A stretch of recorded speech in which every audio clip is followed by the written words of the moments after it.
사도행전 18장 18절에서 28절의 말씀 저와 여러분이 한 절씩 교독하겠습니다.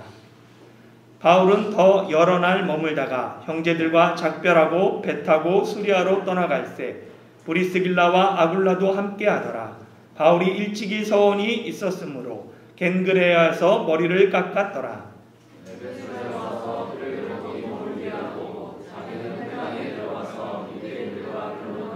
여러 사람이 더 오래 있기를 청하되 허락하지 아니하고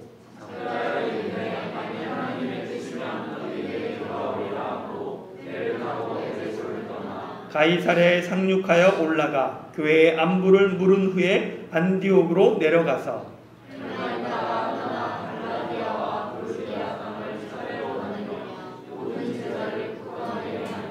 알렉산드리아에서 난 아볼로라 하는 유대인이 에베소에 이르니 이 사람은 언변이 좋고 성경에 능한 자라.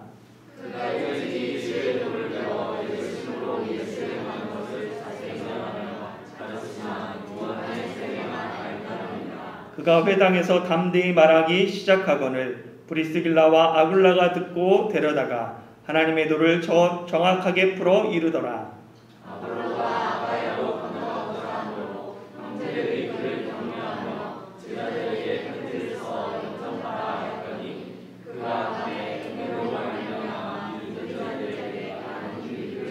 함께 읽겠습니다.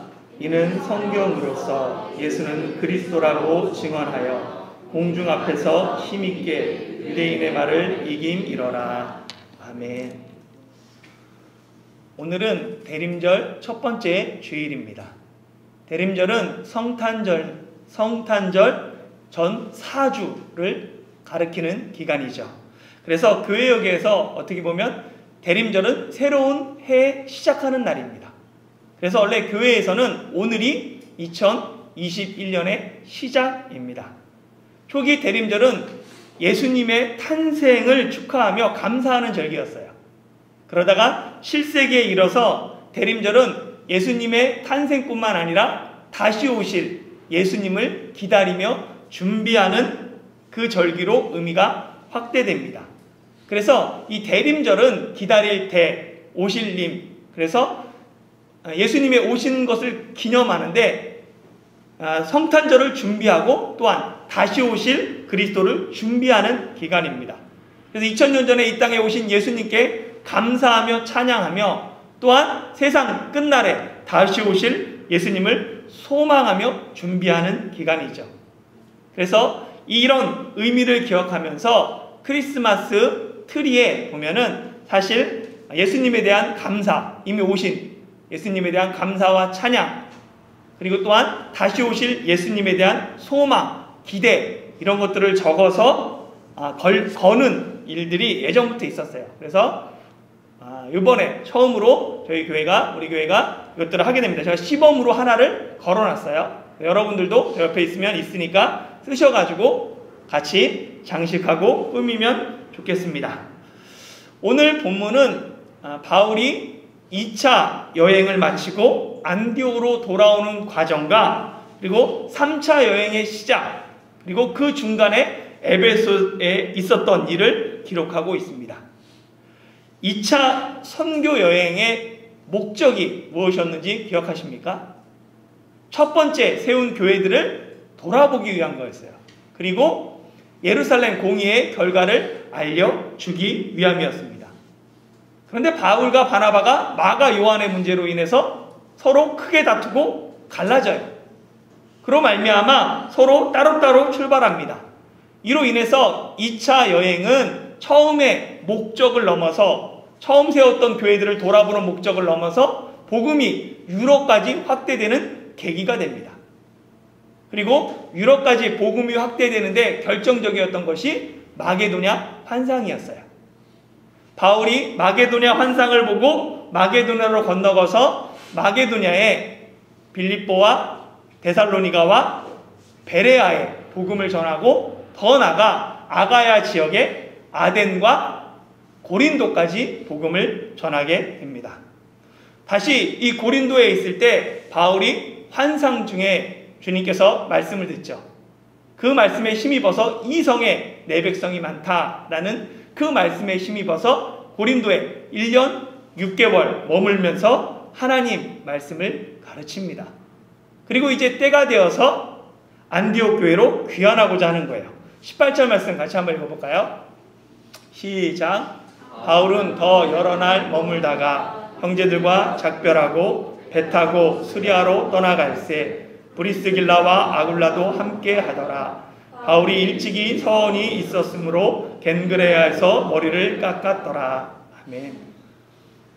바울은 고린도 형제들과 이제 작별하고 배를 타고 수리아로 떠나고자 합니다. 수리아는 바울을 파송한 안디옥 교회가 있는 곳이에요. 바울은 이제 선교여행을 마치고 안디옥 교회로 돌아가고자 하는 거예요. 그런데 바로 그때 고린도를 떠나면서 이 고린도 동쪽 항구인 겐그레아에서 머리를 깎습니다. 바울이 머리를 깎은 것은 이 구약의 나시린 제도와 관련이 있습니다. 나시린이라는 말은 구별된 자, 헌신된 자라는 뜻을 가지고 있어요. 그래서 일정 기간 또는 평생을 하나님께 헌신하기로 서원한 사람이 나시린입니다. 이스라엘의 레위인은 태어날 때부터 하나님께 구별된 자예요. 그런데 난 레위인이 아니에요. 그런데 하나님을 위해 살고 싶어요. 하나님께 헌신하고 싶어요. 그런 사람이 서원을 통해서, 나시린 서원을 통해서 일정 기간 또는 평생을 하나님 앞에 자신의 삶을 드리는 거예요. 구별해 드리는 거예요. 이 나시린의 서원을 하면 세 가지를 지켜야 했습니다. 첫 번째는 포도주와 독주를 멀리 해야 됐어요. 두 번째는 삭도를 머리에 대지 않습니다. 머리를 자르지 않습니다. 세 번째는 시체를 가까이 하지 않았어요. 이 바울이 머리를 깎은 것은 나시린 서원이 끝났다는 거예요. 일정 기간을 정해놓고 이걸 서원했고 이것이 끝났기 때문에 그 기간 동안 머리를 안 자르다가 이제 끝났기 때문에 그것들을 자르는 것입니다. 바울의 서원이 무엇이었으며 언제 어떤 목적으로 얼마간 했는지는 모릅니다. 그러나 바울이 나시린 서원을 했고 서원 기간이 끝남으로 머리를 깎은 것은 분명해요. 그렇지 않으면 바울이 머리 깎았다라는 것을 성경에 기록할 필요가 없습니다. 바울이 나시린 서원을 하고 또 나시린 법에 따라 머리를 깎은 것, 그건 어떻게 보면 바울의 평소 가르침과는 조금 차이가 있는 것 같아요. 바울이 2차 여행을 시작하게 된 그 계기가 뭐였냐면 예루살렘 공의회 결과를 전하기 위한 거였어요. 근데 예루살렘 공의회가 왜 열렸습니까? 왜 초대교회 지도자들이 예루살렘에 모여서 회의를 했죠? 이방인들이 할례를 받아야 하는가 문제였어요. 그래서 그 지도자들 사이에 많은 변론과 다툼이 있었고, 그리고 그 결론이 이방인은 할례를 받지 않아도 된다였습니다. 바울은 이방인의 할례를 반대했어요. 이방인이 유대인의 율법을 지키는 것 바울은 지킬 필요가 없다라고 가르쳤습니다. 그러나 정작 본인은 유대인으로서 율법의 의무를 소홀히 하지 않았어요. 안식일이면 잊지 않고 회당을 찾아갔으며 절기를 예루살렘에서 지키려고 노력했고 서원한 것은 반드시 지켰습니다. 그래서 바울은 스스로 자신을 율법의 의로는 흠이 없는 자다라고 이야기합니다. 이방인은 율법을 지키지 않아도 돼. 이방인의 율법 준수에는 반대하는 바울이지만 정작 본인은 율법을 중시했습니다. 사람들이 오해하는 것 중에 하나가 예수님이 율법을 폐하러 왔다라고 생각했던 거예요. 예수님은 율법을 폐하러 오신 것이 아니라 율법을 완전하게 하러 오셨습니다. 예수님은 율법을 따라 우리를 구원하셨어요. 율법이 필요 없는 게 아니에요. 예수님의 그 구원, 대속, 십자가의 대속, 죄를 대신 속하는 그 대속의 죽음은 율법에 기록된 제사를 통하여서, 피 흘린 제사를 통해서 우리를 구원하신 것입니다. 그러니까 율법은 쓸모없는 것이 아니라 오히려 매우 소중하고 중요한 것입니다. 그러나 율법이 형식과 문자에 갇혀 있으면 율법은 쓸모없는 것이 돼요. 율법의 정신, 본래 의미를 잃어버리고 형식만을 강조하는 그 율법은 오히려 거치는 것이 되고 걸림돌이 됩니다. 바울은 율법 준수를 하면서도 율법의 형식에는 얽매이지 않았습니다. 이 나시린의 서원과 법은 민수기 6장에 기록되어 있어요. 거기에 보면 나시린 서원이 끝나는 날에 그 사람은 회막 문 앞에서 하나님께 제사를 드리고 머리를 깎아야 합니다. 나시린의 그 서원은 자기가 지킨 날짜에 화목제물과 함께 자신이 깎은 머리를 같이 불태워 올리면서 종료가 되는 거예요. 이 말씀에 따라서 이 나시린의 서원은 회막문 앞에서, 그런데 그때는 회막이 없고 성전이 있잖아요. 그래서 예루살렘 성전에서 주로 이루어졌어요.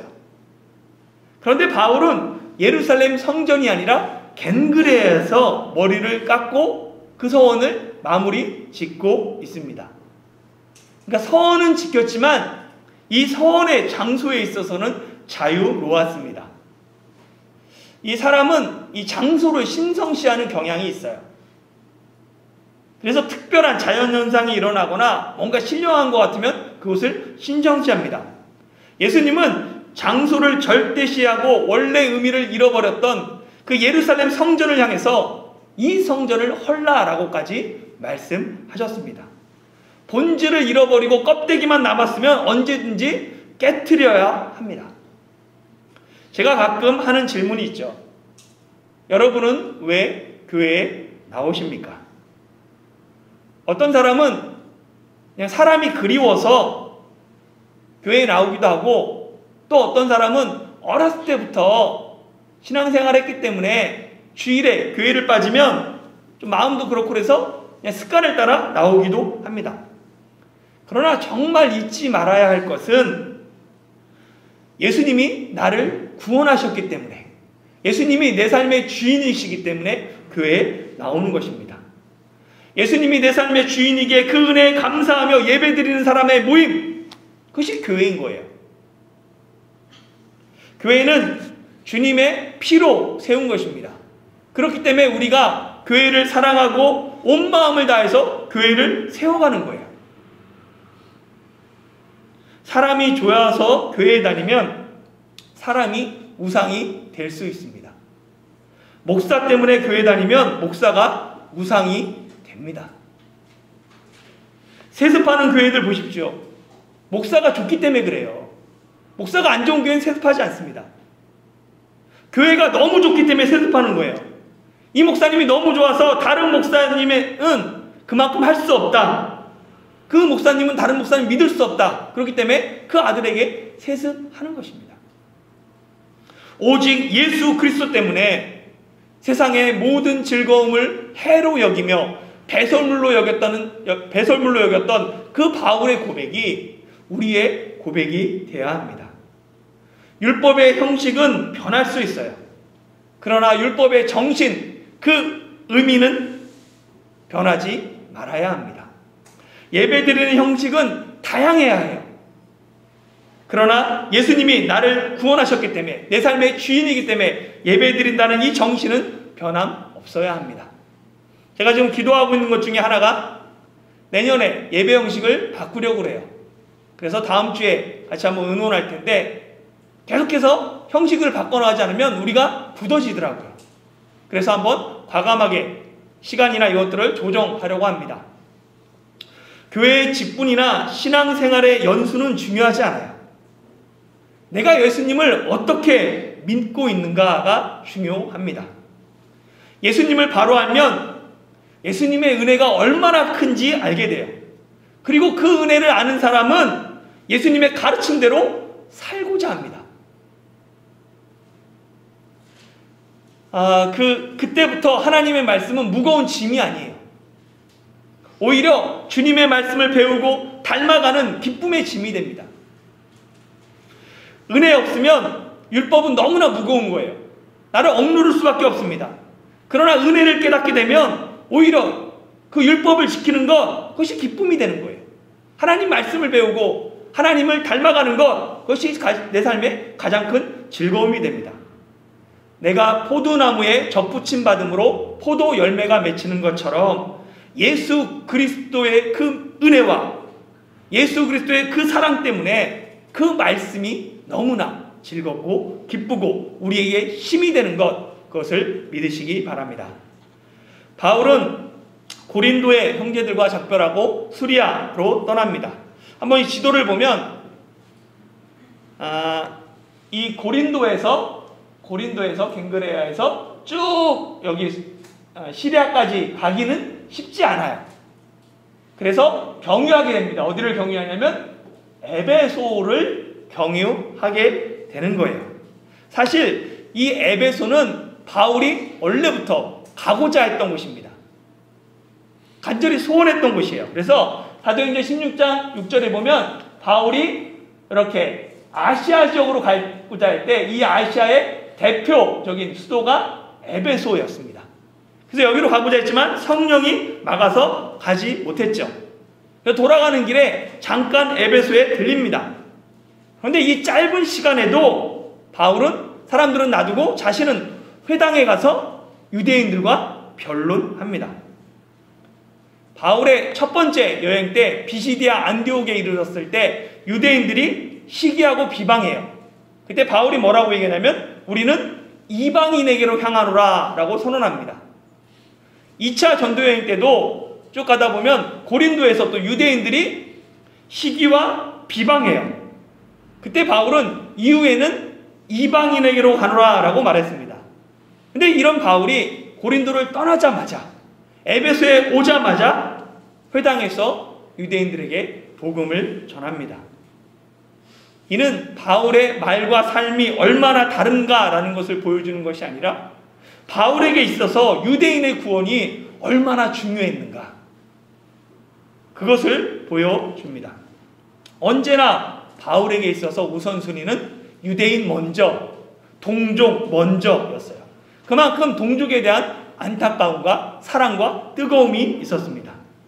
이런 회당 중심의 유대인 먼저, 동족 먼저의 이 영적 원리는 이민교회인 우리가 배워야 할 영적 원리입니다. 타일 중에 유일한 한인교회가 우리 교회예요. 많은 교회가 있지만, 많은 선교사님들이 세운 교회가 있지만 한인들만을 대상으로 하는, 목회하는 교회는 우리 교회밖에 없습니다.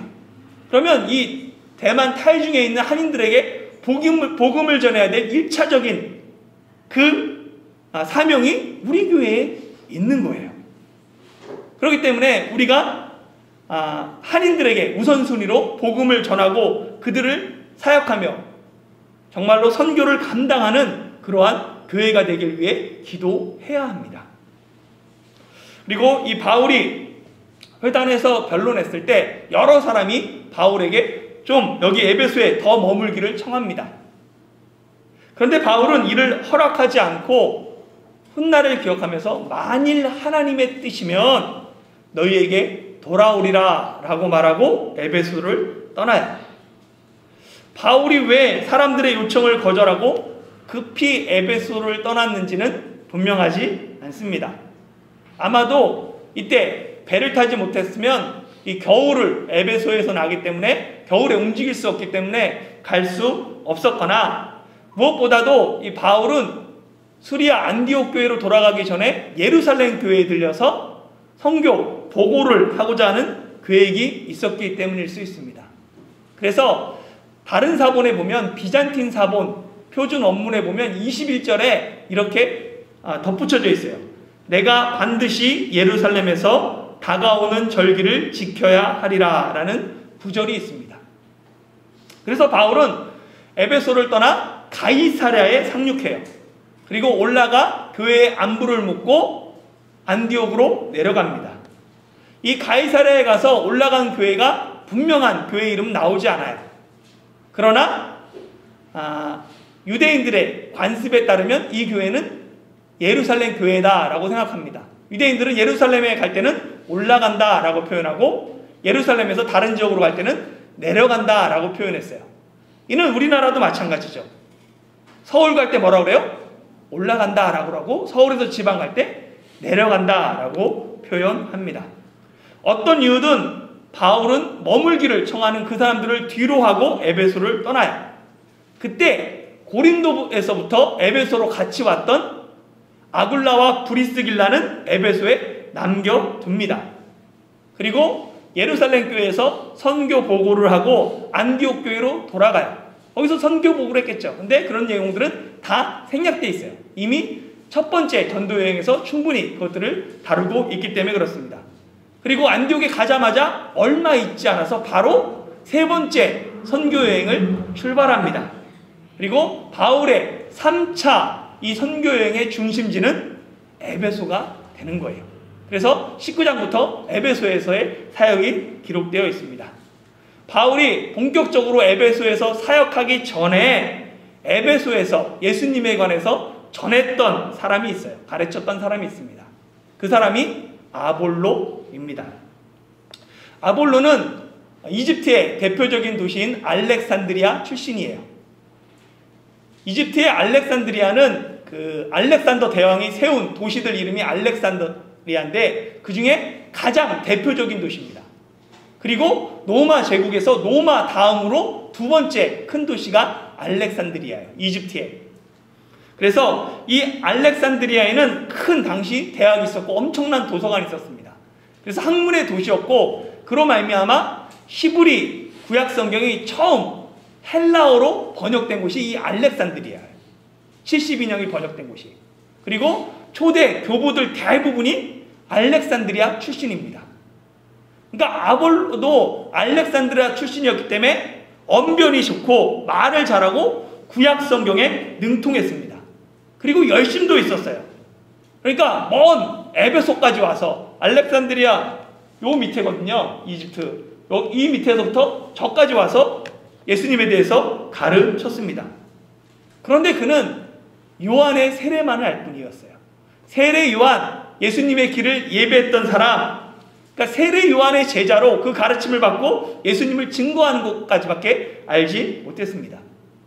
이에 브리스길라와 아굴라가 회당에서 그가 강론하는 것을 듣고 그를 데려다가 하나님의 말씀을 더 자세히 풀어 가르쳐 줍니다.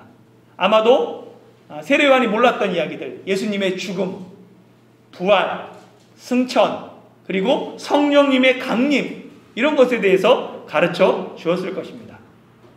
아볼로는 당대 지성인, 유대 지성인 중에서는 정말로 뛰어난 사람이었죠. 그래서 회당에서 가르칠 수 있을 정도로 성경에 능통한 사람이었어요. 그리고 이 에베소에서 고린도로 파송을 받습니다. 그래서 고린도에서 목회를 담당하게 돼요. 오늘날 이 고린도에 가면 바울 기념교회가 있습니다. 거기에 보면 한쪽 벽면에 이렇게 역대 목회자들이 쭉 써 있어요. 1대 바울, 2대 아볼로, 3대 실라. 그래서 지금 현재 89대 목회자가 목회하고 있어요. 신부가. 그런 식으로 이 아볼로가 고린도 교회 목회자가 되는 거예요. 2대 목회자가 되는 거예요. 바울의 뒤를 이어서. 그럴 수 있었던 것은 이 브리스길라와 아굴라의 가르침이 있었기 때문입니다. 그런데 브리스길라와 아굴라는 사실 목회자가 아니에요.